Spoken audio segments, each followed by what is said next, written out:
जे मास बोले शंकुमार जुहार आपण मैंने सब भल अच्छा तो आशा कर मुई भी भल अच्छे सब भल थे। तो आज ब्लॉग आम स्टार्ट करमु केन देखुव सांग मैंने तो सांग मैंने आम पलि आलु देखी पार्थ इटा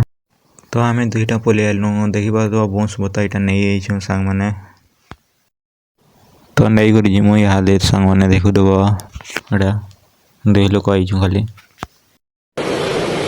अच्छा तो आनिक पलि आलु आम सांग मैंने यहाँ बाट पकईदेलु देखी पार्थ यहाँ दुई बिड़ा आनलु सांग मैंने देखी पार्थ तो आनिक आम ऊपर की चगेदेलु तो आम ऊपर की चगो दूसर दादा घर ठाड़ी करी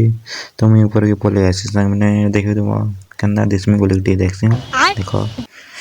तो ऊपर आम सेंटरिंग काम चलीजे अधा सरलान अधा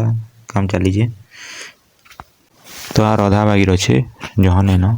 तो मोटे बतई देसन तलकी जाति काଣା करबो उपरे तो तलर खुटा तो सलखा हो जा बोलसन तो मुई पलि आसी देखी पार्थ सांग मैंने सब ऊपर अच्छा मुई एकला खाली तले तो देखी पारे आम सांग मैंने क्या भितर काम कर मुई धरी बंश के सीपीटू ये तो पूरा बहुत भीड़ काम है हो देखो दो क्या भितर काम कर देख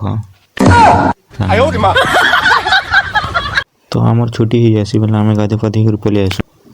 तो मुझे गाधी कर पलि आसी सांग मैंने देखी पार्थ मोर नाश्ता रेडी होइछे तो खाई मुझे थी तो आज ब्लॉग इतनी एंड कर